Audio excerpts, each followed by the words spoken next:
Hello, and welcome to another episode of the Sacred Beauty Lifestyle Podcast. I am so delighted to be here with the one and only lovely Ariane Olshansky. You are such a love and a light. Ariane is a holistic coach, a mentor, and speaker specializing in the areas of love, spirituality, health, finances, and life purpose. She is passionate about everything, truly, but especially about travel. She's a world seasoned traveler and a dance enthusiast.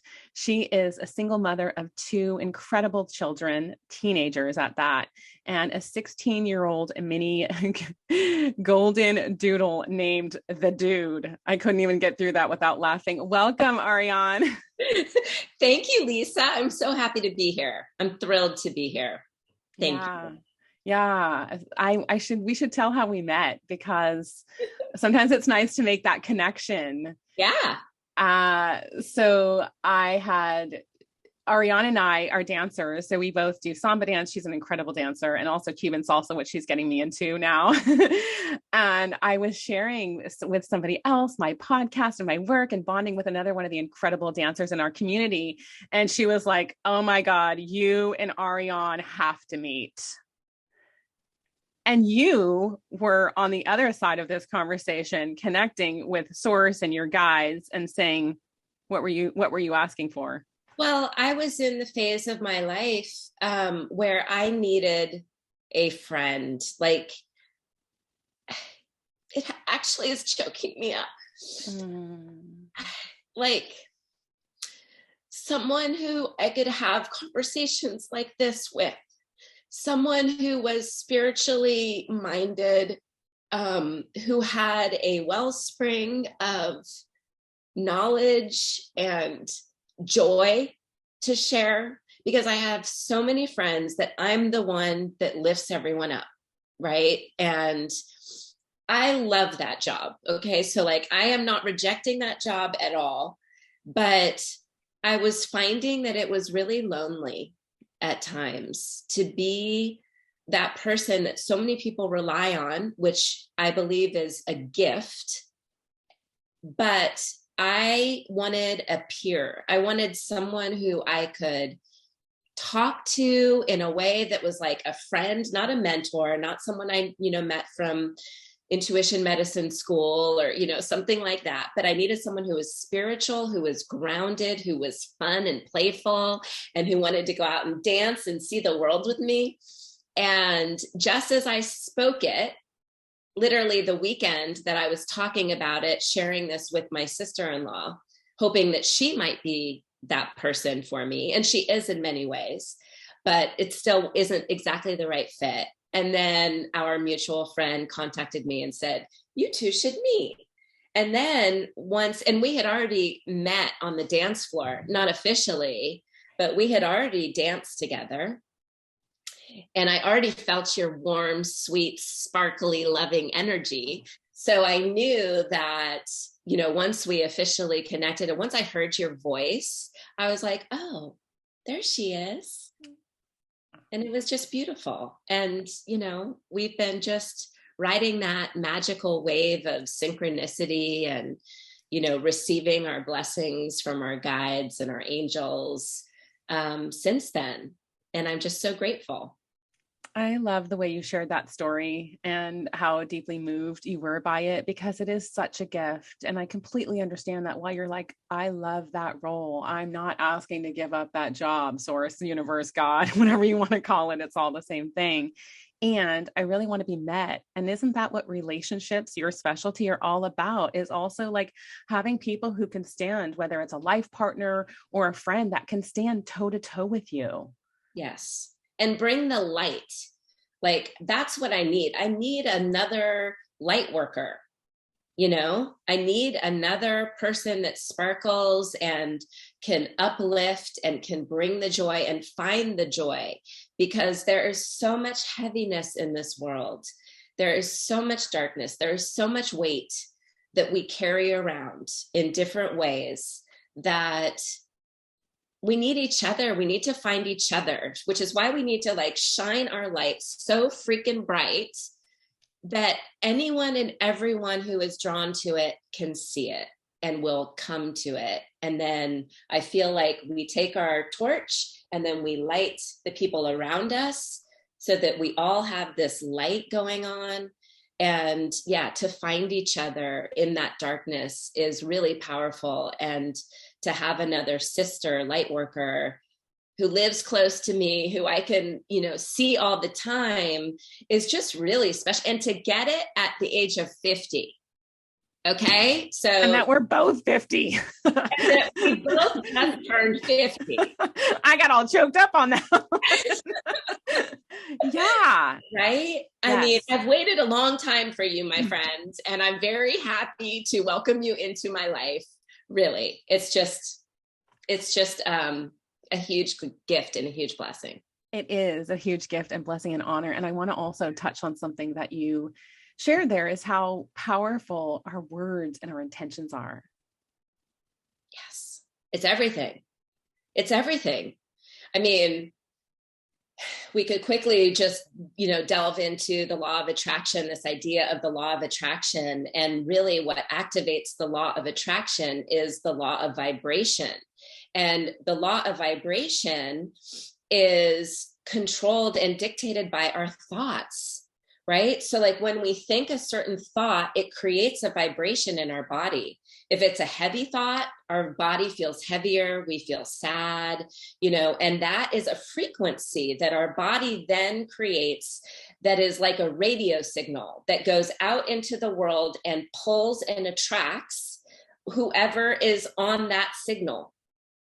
Right? So you have like matching signals, and that is the law of attraction. So we have to be very careful about our thoughts and manifesting and what we want in our lives, because the thought creates the vibration in our body. When we think happy thoughts, we're light, we're effervescent, we're bubbly, we're glowing.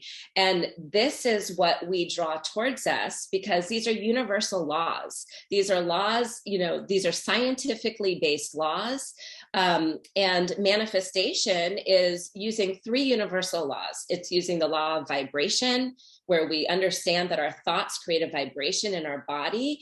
We understand then that the law of attraction is actually what's going to pull. Like energy attracts like energy. So that is what the law of attraction states. So the vibration you have is going to pull that energy towards you, whatever it is you're thinking about.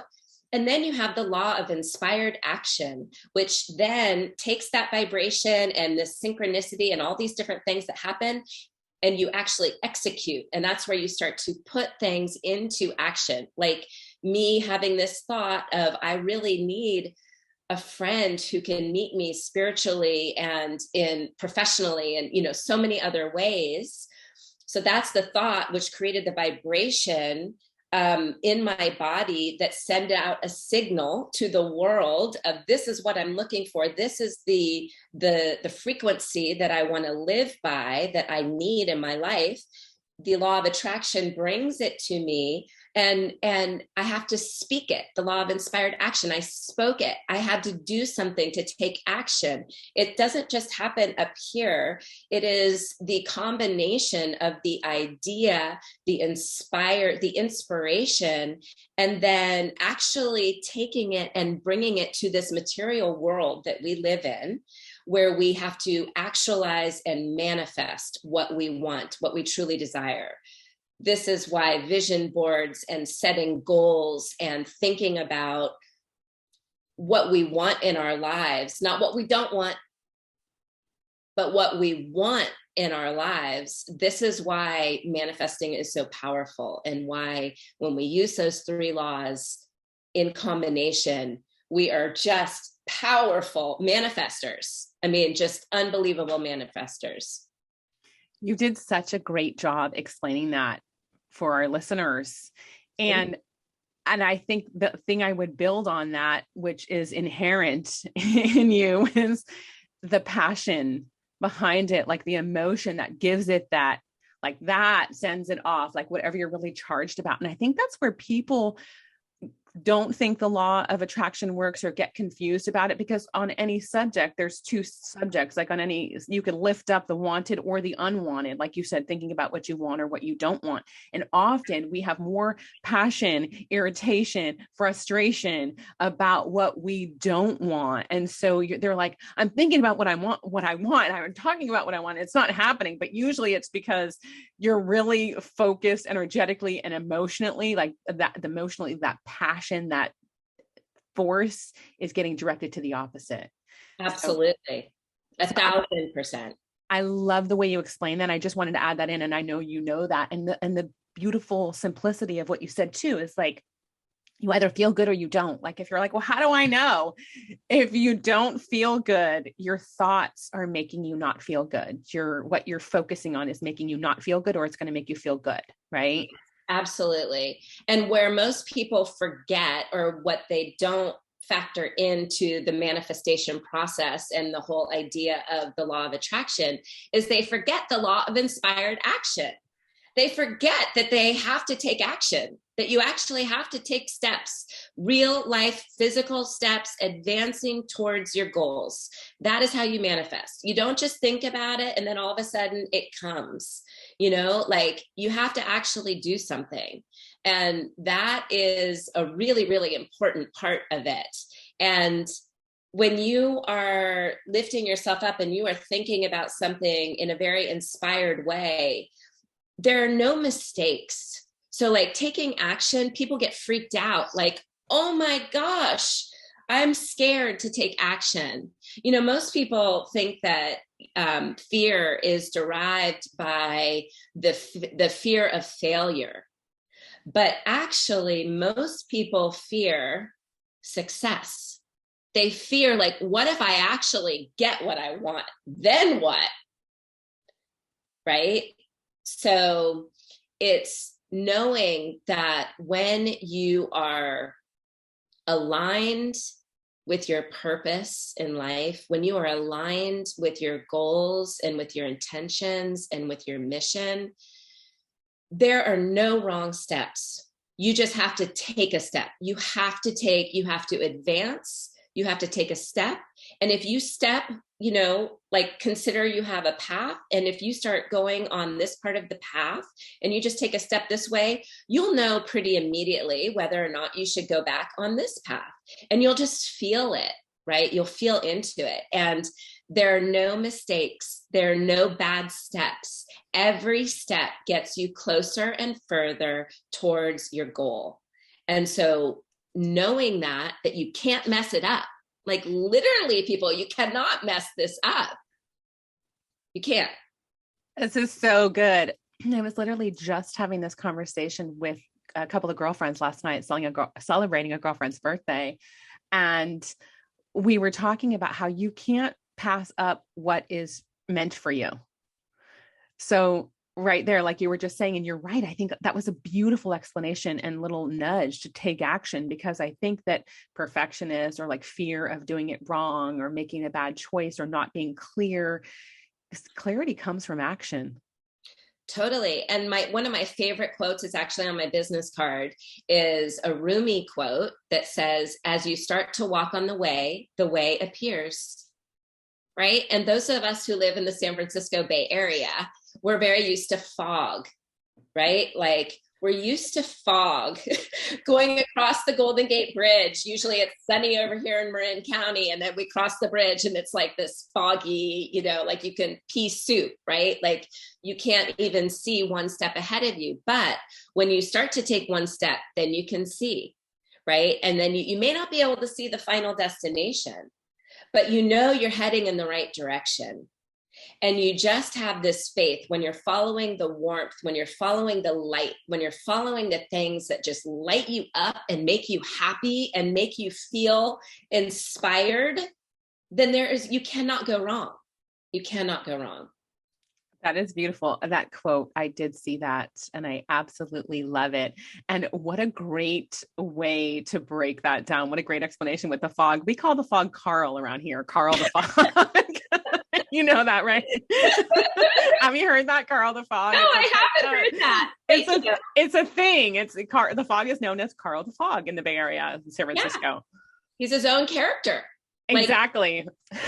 He is a persona of the San Francisco Bay Area, for sure. So maybe we just need to start talking to Carl and going, Carl, can you just like clear the path a little bit more? But I kind of like the fog, right? It's kind of romantic and mystical. It is. There is like to drive from Marin County into like coming down, seeing the bridge, going through the Robin Williams Tunnel, which we used to call the Rainbow Tunnel.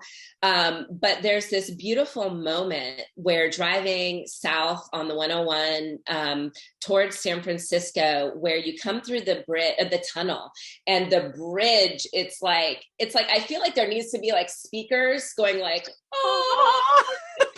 You know, like it's just a glorious moment.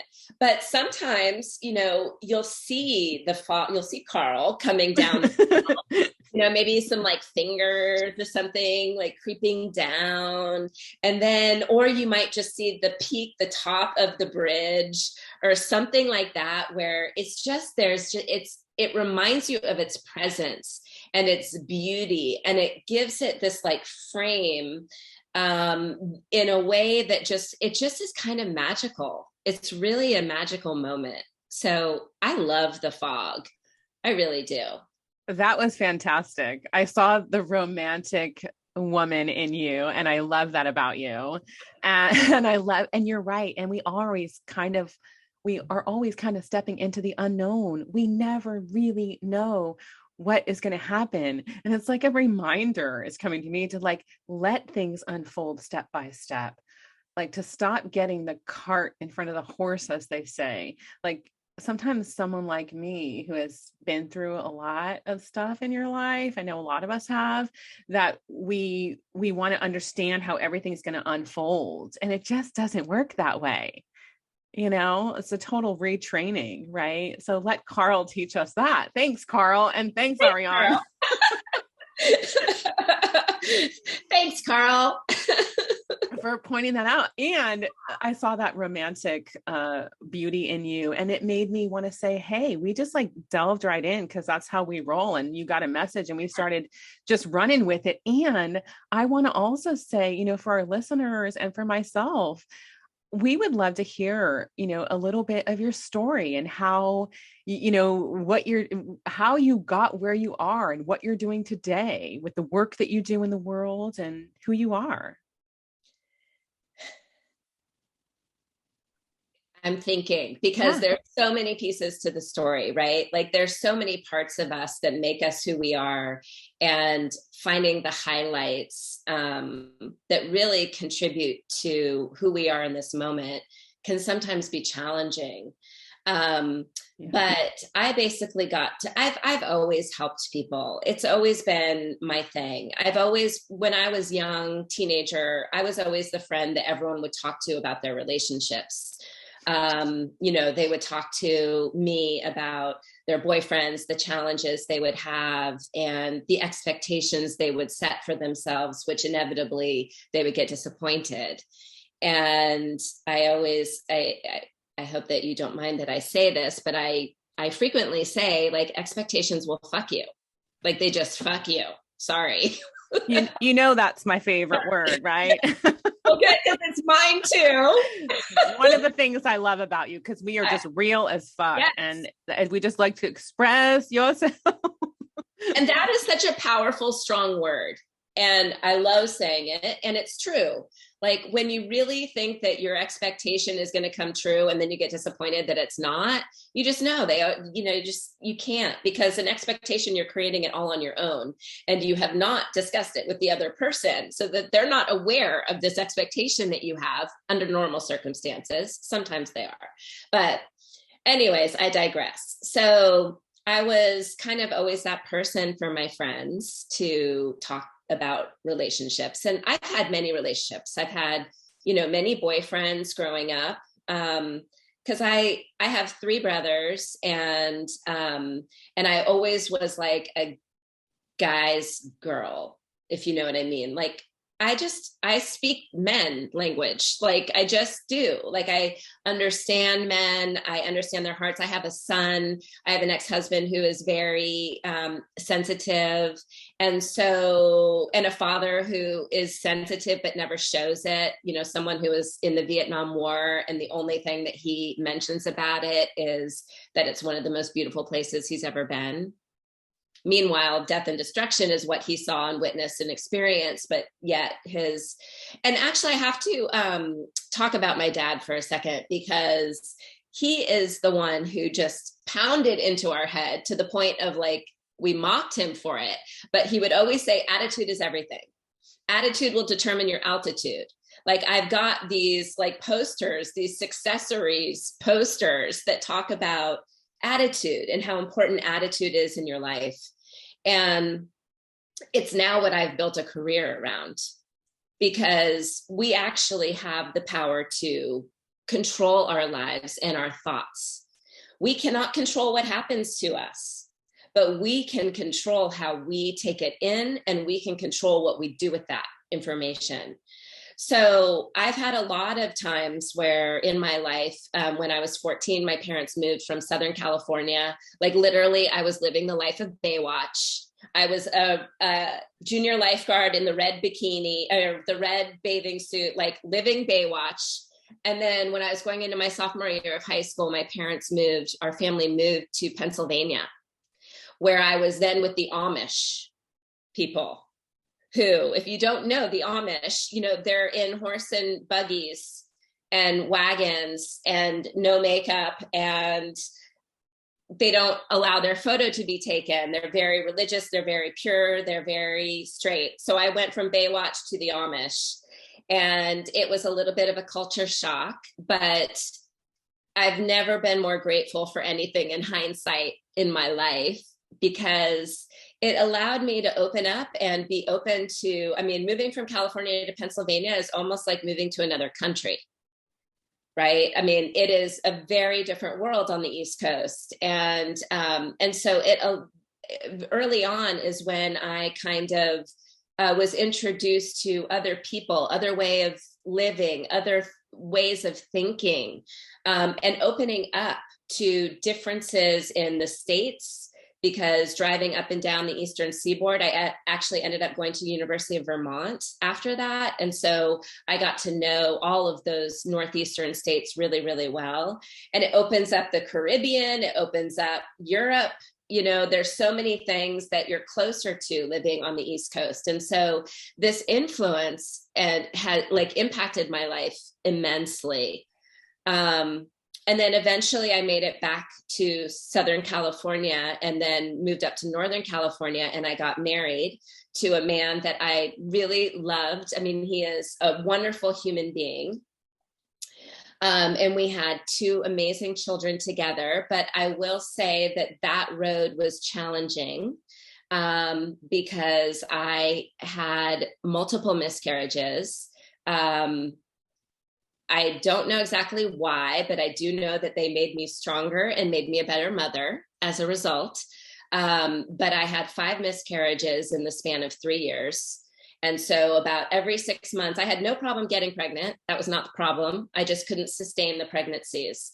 So about every 6 months, I would lose another baby. And that, of course, is heart-wrenching. As someone who's the oldest of 5 kids, I'm the oldest of 5. And I'm a born natural mother. Like, I'm a born mother. And it's my number 1 favorite role in life. And I mother everyone. I mother adults, I mother children. I go all over the world, and I'm mothering other people's children in a way that is just vigilant or playful or whatever. But I connect with children and animals really quickly. And so the interesting thing, the thing that I want to say about the infertility and the miscarriages is that I knew in my heart that I am a mother. Like I said, I knew it. And I knew that I am meant to be a mother. And I didn't know, I was frustrated and dismayed that, that it may not happen naturally, right? Like I might just have to like give up this dream of carrying children inside of me, which I really wanted to do. I really wanted that experience. But we started to look into adoption. I've always been interested in fostering. In fact, I would like to do that in the future when I can. So I was very open to alternative ways of being a mother because I knew that I had to fulfill this dream of being a mother. And I just didn't give up. And I went to different doctors, and I finally found my high-risk pregnancy specialist doctor, who then, we went through a Center for Reproductive Immunology, which was my issue. So I had blood issues like coagulation and blood clotting and different things that were affecting the pregnancies. So we went down this sort of road of discovery of my body. And that's really what kind of got me started on looking internally towards, what do I have here? Like, who am I physically? And how do I merge who I am physically with who I am meant to be spiritually and in my life purpose? I knew I'm, meant to be a mother. How do I compensate, or how do I understand my physical limitations and still achieve my life purpose of being a mother? And so that was an interesting road. I won't go too far down. I won't go any more down that path, but I did have to do some like cloak and dagger treatments and stuff in Mexico, and meet under the umbrellas at McDonald's, and be walked into Mexico and do all this like crazy non-FDA approved, fertility treatment stuff. So maybe that's for another episode. But, anyways, it was a powerful journey, and it was difficult during pregnancy I had a bonding challenge because I was always fearful that the baby wouldn't survive. And so my whole pregnancy was a little bit of like an out-of-body experience in some ways, because I was so scared to bond and lose again and again, like I had been doing again and again, over and over. And so, and then my little miracle firstborn was born. He was born 5 weeks early, 5 pounds, 5 ounces, and thrived for the most part. He actually got a failure to thrive his first checkup. And I was like, that's the last F we're ever getting in our lives. No more Fs from this day out. He's like 4 weeks old.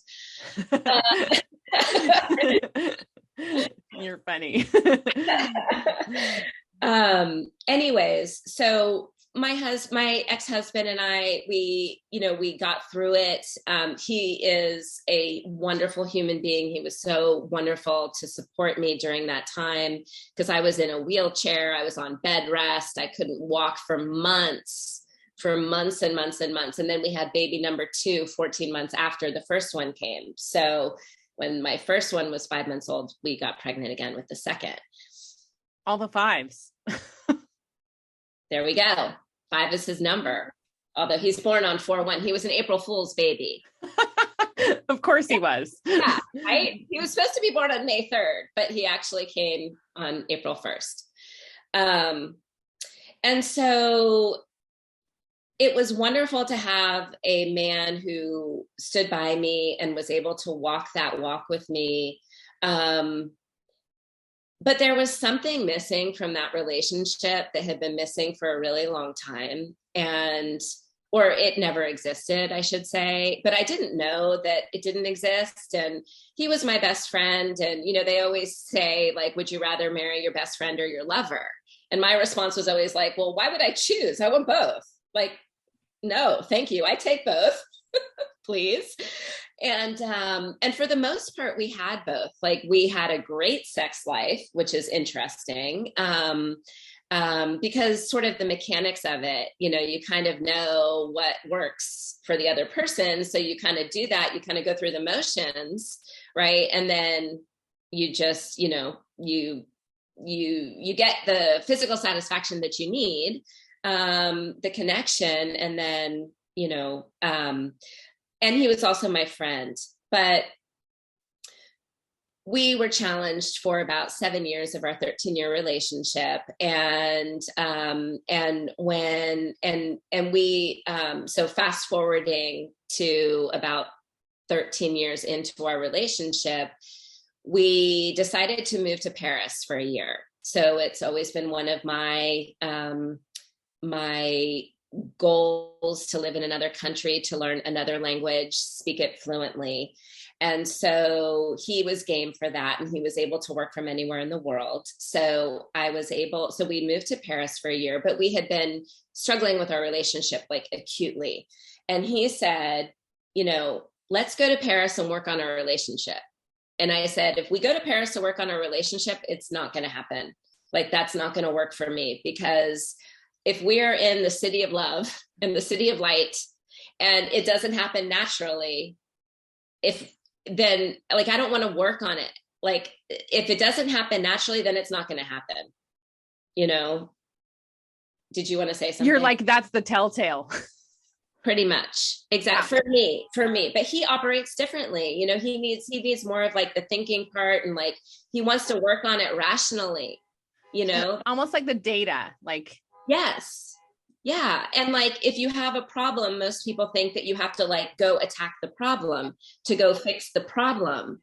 But if all you're doing is thinking about the problem, this is the law of attraction, right? So if you're only thinking about the problem, then that is what you're going to get. You're going to continue to just focus on the problem, and it's not going to be interesting. It's not going to be like, I just needed more. I needed more love. I needed more passion. I needed more romance. I needed more of an understanding of who I am and how I operate to connect with my partner. And so the interesting thing is, so the analogy is that like, when lobsters grow, when they are ready to grow out of their shell, they go and they find a very safe place for them to shed their smaller shell. And then they're vulnerable. And then they grow into a new shell. They create a new shell that they then can grow into, that will serve them for a longer period of time. And so for us, Paris was our safe place where we kind of shed our former shell, and we remained vulnerable. It took 7 months for us we decided that we were going to separate 2 months in. We were there for a year. So 2 months after we arrived, we saw it clearly, because we were like, there was no distractions anymore. There wasn't work. There wasn't other friends or school or people. I homeschooled the kids who were 7 and 8 years old at the time. And so we didn't have any other influences distracting us or swaying us one way or another to go one way. And so we saw it very clearly, very quickly, because that was what our mission was. Like, we really wanted to get some sort of resolution on what we were going to do with our marriage, which was a fabulous marriage overall. Like, most people would just be so grateful for the marriage that I had, because he's a great guy. Like, he's an amazing human being, but he didn't see me in the way that I needed to be seen. And he didn't understand me in the way that I need to be understood. I was a complete mystery to him. And I knew I had this thing inside of me that is like, I have more inside. I have more to offer. I have more to do. And in the confines of this relationship, of this marriage, I cannot become who I need to be if I stay there. And it was such a strong, powerful message. It was the universe saying, this is not right for you. You have more. There's more for you. There's more to do. You outgrew the shell. I outgrew the shell. I really did. And I didn't want to. I had a fabulous life. I really did. But it got to the point of the pain was too much. Like, life is just trying to teach me this lesson or help me grow. And like, I was pushing it off for years. For 7 years, we talked about having an open marriage. How would that look? What would that look like? Like logistically, we talked about it. And then we decided that that wouldn't work for us. And then I started to think about, what do I want to be teaching my children? Do I want to teach my children to get, to tolerate certain things in their lives, or to just stay together with someone just because of the commitment that you made? And commitments are important, very important. I'm not saying they're not, but I also want to give anyone who's listening the permission to rewrite the contract, right? Like, we have the opportunity and the power to rewrite the contract, any contract at any time with anyone, no matter what. We can rewrite that contract. I love that you use the word permission, because when I was listening to you earlier and you started saying, like, if some people were to look at my marriage, like, I knew it was great. Most people would complain they had bad sex. You're like, that wasn't an issue, or that it wasn't my friend. You're like, well, that wasn't an issue, but yet there was still something missing. And I feel like some of our listeners can probably relate to being in a relationship where, like, they wanted to stay in it, but then it ended up being too costly on your own joy and happiness. And I love that you use the word permission, because that's exactly what was coming in when I was like, yes, sister, this truth needs to be heard, because we are growing and evolving so rapidly. And sometimes, relationships they're such interesting little entities, aren't they? Like, they are. I really believe we come together to grow and heal. And sometimes it's a reason, a season, or a lifetime. And I mean, this is your expertise. So, like, I can see how all of the experience you've shared, even talking about your challenge getting pregnant and then the bonding challenge that you had, I thought, oh, I bet that serves in your relationship work for people. It does. It really does. But I want to go back to what you just said about it being too costly. You just mentioned that about relationships, and, so often people don't separate or don't get divorced because it's going to be too costly. And we really have to look at the cost, like not just the cost, the financial cost, but also the emotional cost, right? The personal, spiritual cost. Because I used to say that I would never get divorced, that I would never, ever get divorced, and that one of us would have to die if for us to not stay married. And what ended up happening is that I died. My spirit died in the relationship. And when I recognized that, that's when I realized that, like, what I wanted to teach my children is to recognize their spirit and their intuition and the voice inside of them that tells them what's good, what's not good, where to go, where not to go, all of these things. And that we have to learn how to honor it, to listen to it, to hear it, to follow its guidance, and how important that is in our lives. To I don't want to teach my children to tolerate and to suck it up because they made this contract.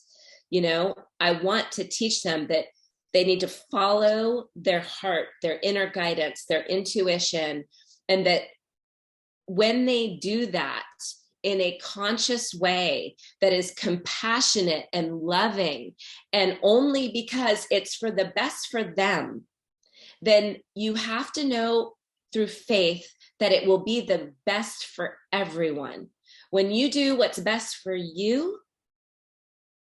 it's the best for everyone around you. And so that is the message that I wanted my children to learn. I didn't want them to learn how to suck it up, right? Like, that's not the message. I want them to learn to follow their hearts, to follow their intuition, to believe in it, to be brave, that any action is good action, that staying stuck just makes you, just creates stagnation in your life. It's a stagnant energy. There's no flow in stagnancy. And so many of us are stuck right? In a decision, whether it be to leave a job or to leave a partner or to get a partner. Like so many things we can get stuck in.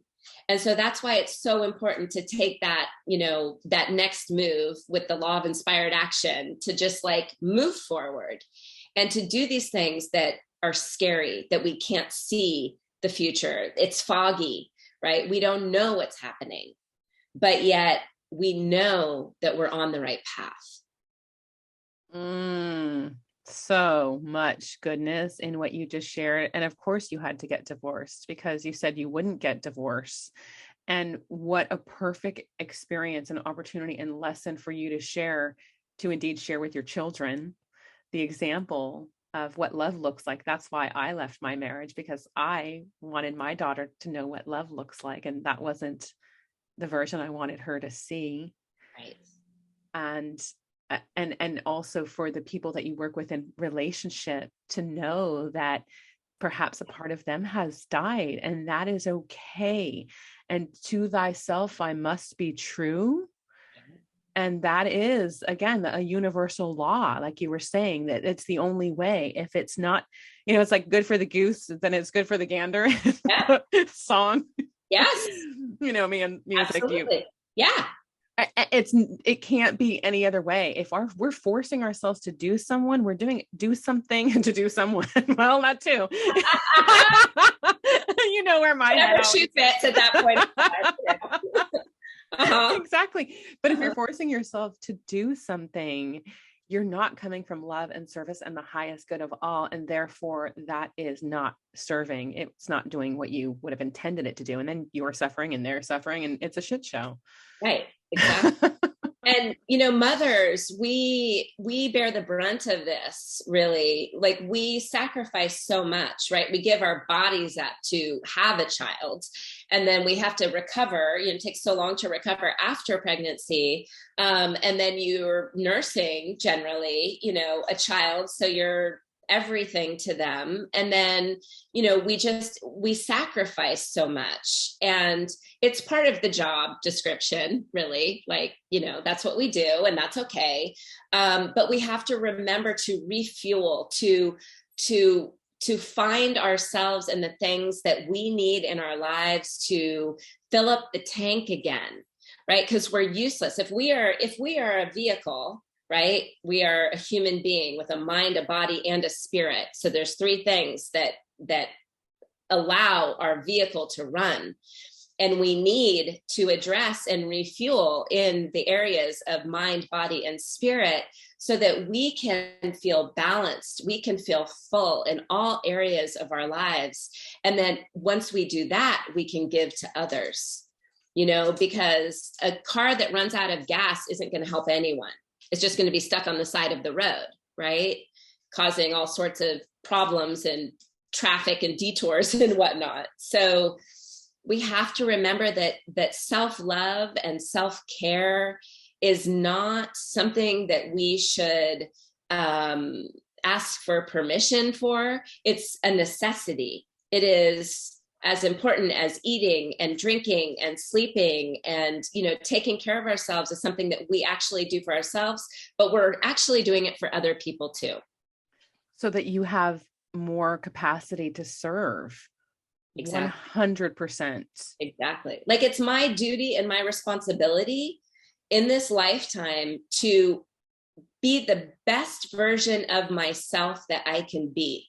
It's my responsibility to be the best, to look the best, to feel the best, to eat the best, to think the best. I mean, all of my inputs, everything that I input. So whether it's food, drink, thoughts, what I watch, what I listen to, what I read, I don't watch the news, because all it is bad news. And I don't need to hear that. Like, I know it's happening, and what I do need to know will come in and trickle in, but I do not need to be focused on what is happening in the world. It doesn't matter to me. And if it does matter, it will come. It will come. But I am very, very particular about my boundaries and about like movies that I watch and people that I hang out with. And, I'm very selective about that, just because I become conscious of how it can disrupt my own equilibrium and my own personal ecosystem that I have, that I just want to be filled with love and light and compassion and optimism and hope, because I can, because I have the capacity to, right? Because life is supposed to feel good, because you're supposed to feel good, because we are here. Our purpose is joy. Exactly. But most people feel like they can't do that. A lot of people feel like they have had so much trauma or so much abuse or so much experience in life that proves otherwise, or they were born on the wrong side of the tracks or whatever, and so they feel like they're predestined to this life of shit, and I'm just here to say, you're not. And that it's a way of thinking and a way of being, and it can be very hard to dig out of a dark place. For sure, it's hard. But there are all these people in the world that are ready to offer a hand, and help the other person up, and to be that shining light as much as possible, to show the dark corner, hey, you haven't looked over there. Maybe if you looked at it like that, or you did it like this, or perhaps it might work like that, just infusing the idea of a different way of being and looking at it and experiencing your world can actually change someone's life. 100%.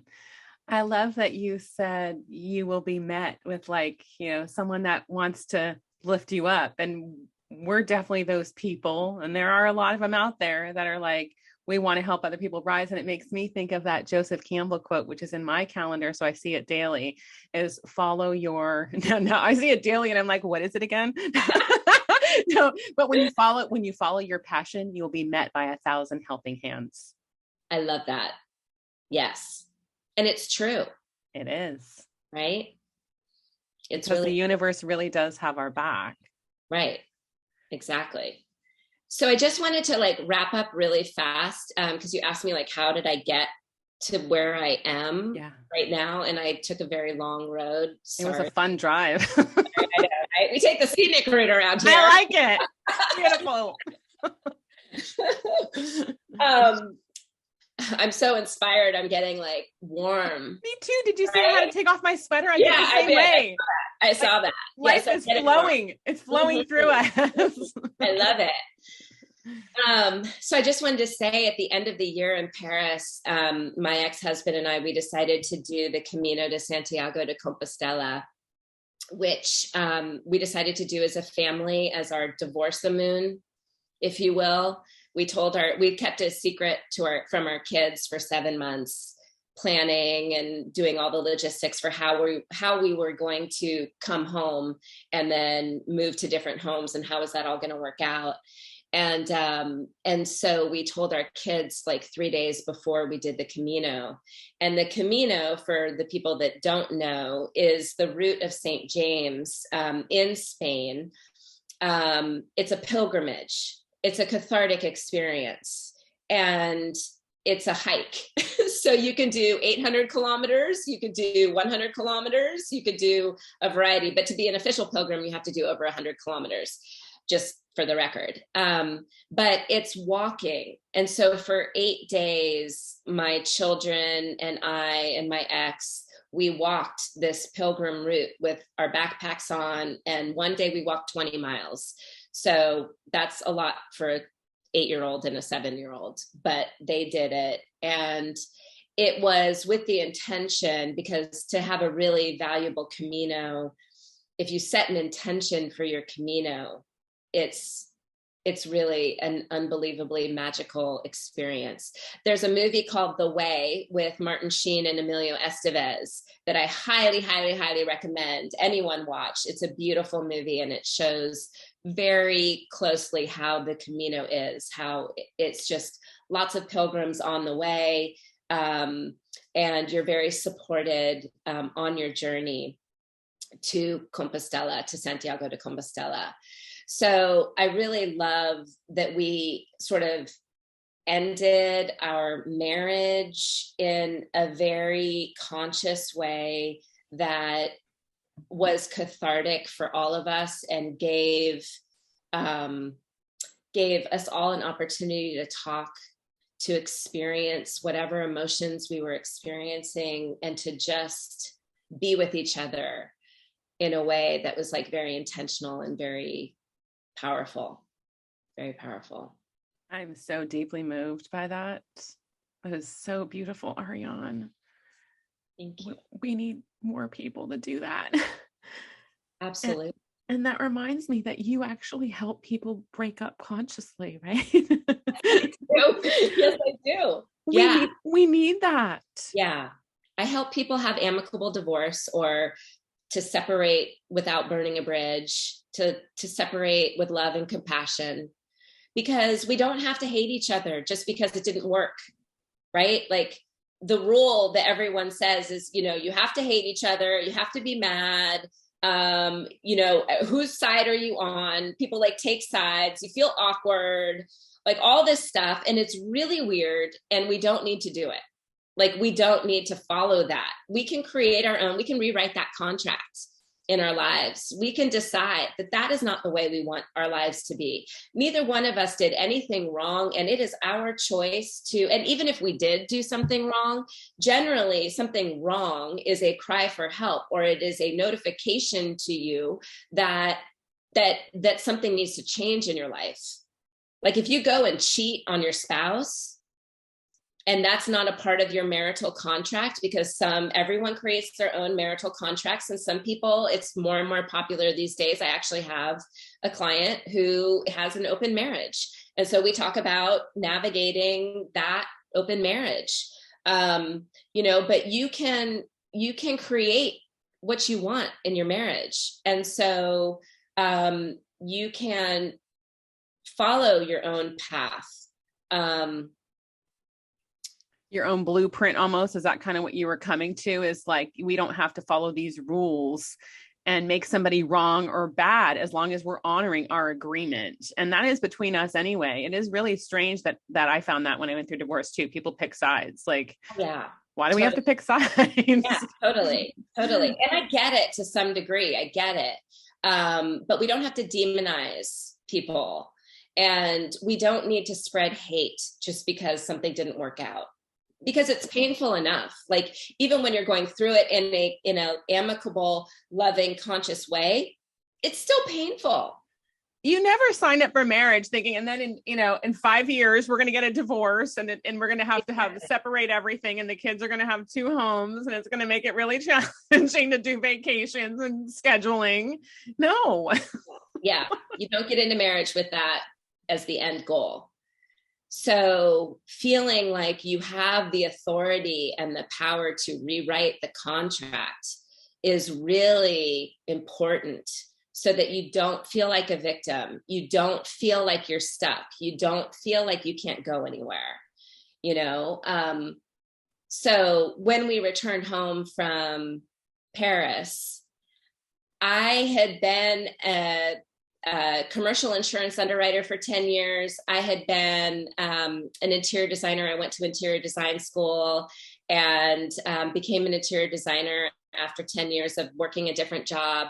And then I invented a product for nursing mothers as I was with my design brain, as I was sitting on the sofa, on bed rest.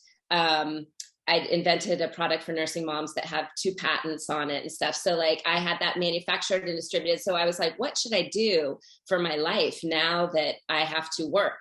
And I have to actually bring the income in on my own, because my ex-husband was a great provider. Like he really was really good at that. And so I was driving up to Tahoe and I was thinking about it. What should I do? What should I do? Because I don't really know, like, I'm a new person. Like, I felt like a new person, and what aligned with me and what was purposeful, what was important at that time. And I literally heard a voice in the car. I was driving by myself and I heard life coach. And I was like, life coach? I'm like, I don't know any life coaches. I don't know anyone. I'd heard the term life coach, but it was 7 years ago.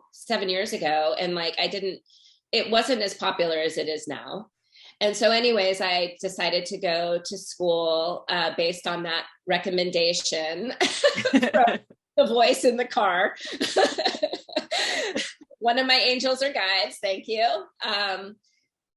Directing me in that way. And so I went to this amazing school that focused on energy, like focused on the energy of our thoughts and the energy of our actions and the energy that we have in our lives, and what is energy that will help move us forward. That is, we call it anabolic energy, that's like optimistic and open and light, or is it catabolic energy, which is like heavier and dark, like apathy and anger and things like that. So I learned that in coaching school, and then that led me to get my master's certification of intuition medicine.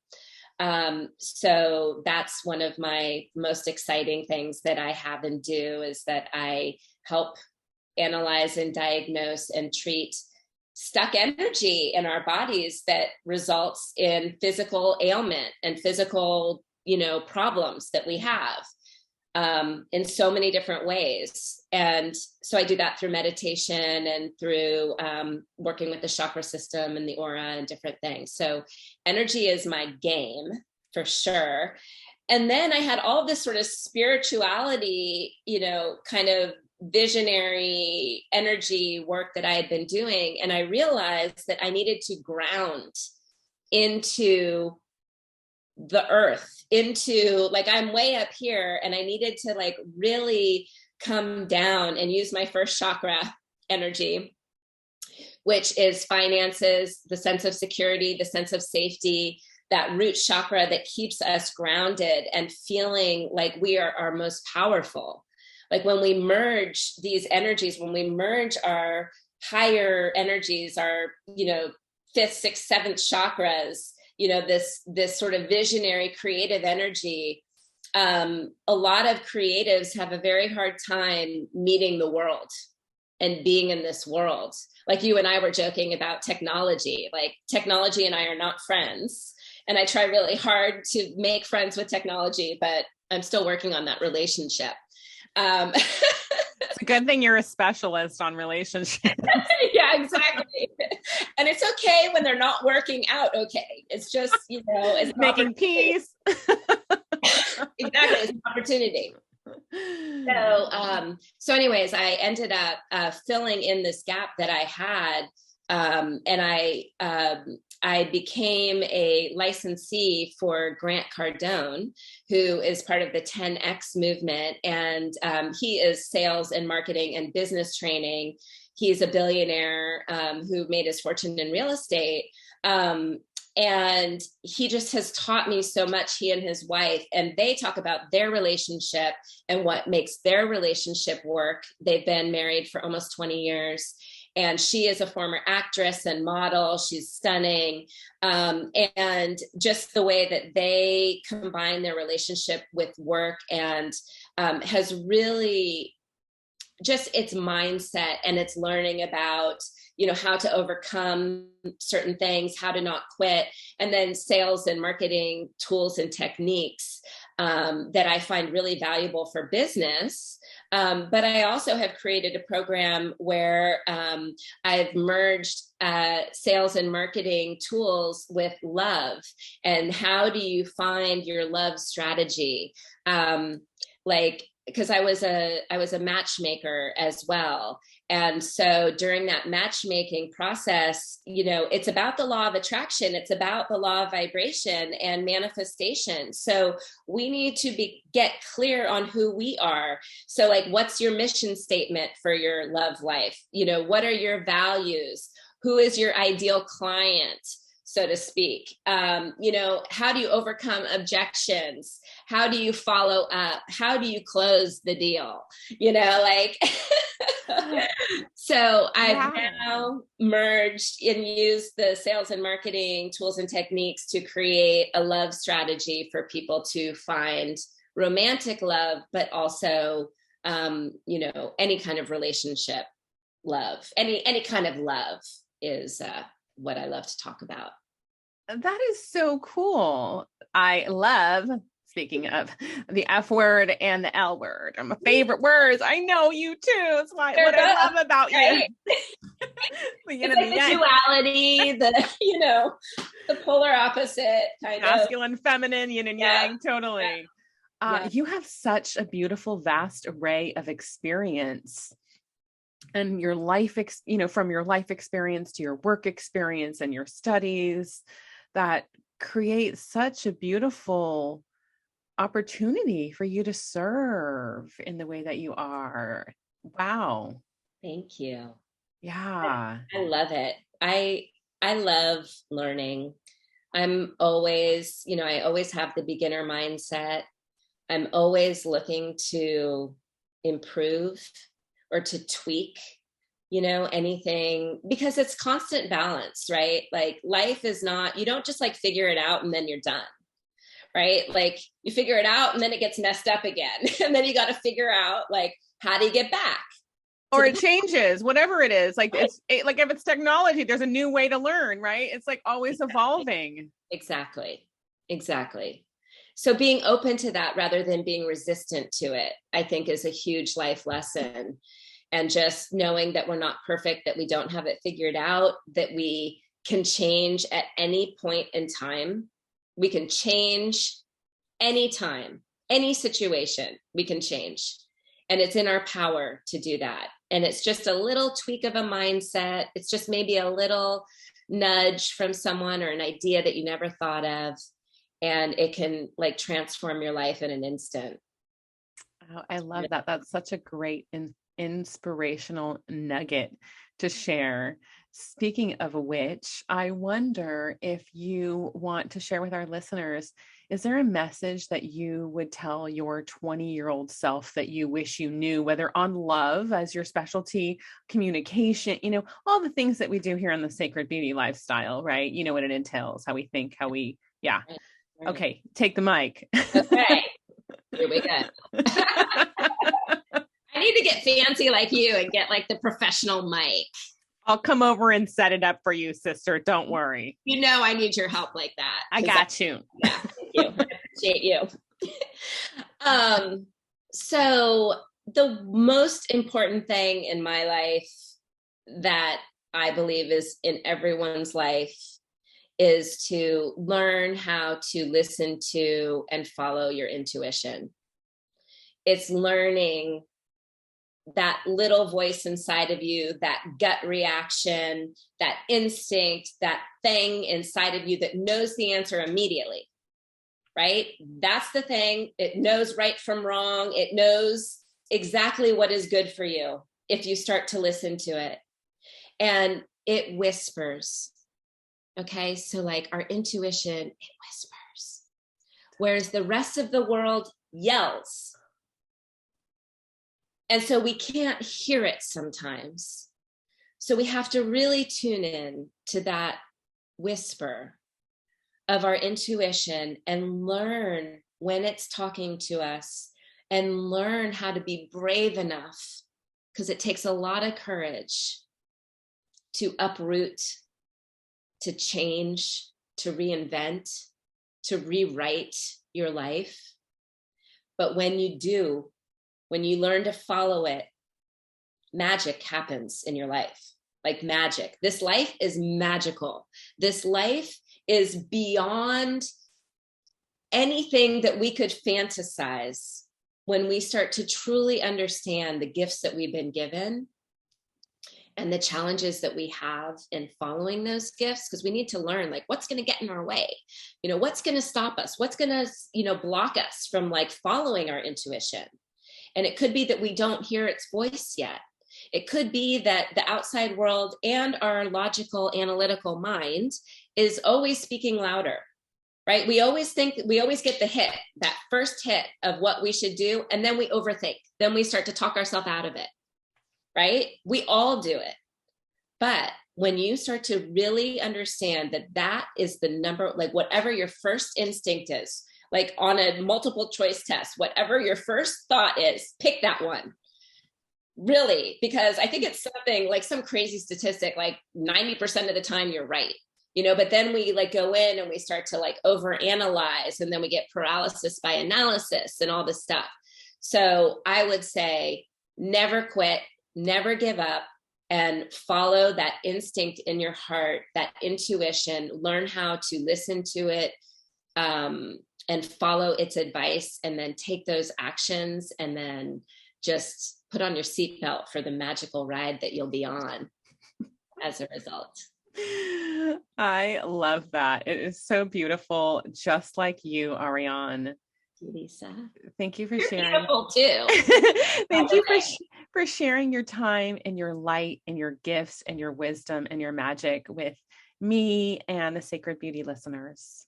It's my pleasure. It was an honor to be here. Thank you so much. Thank you.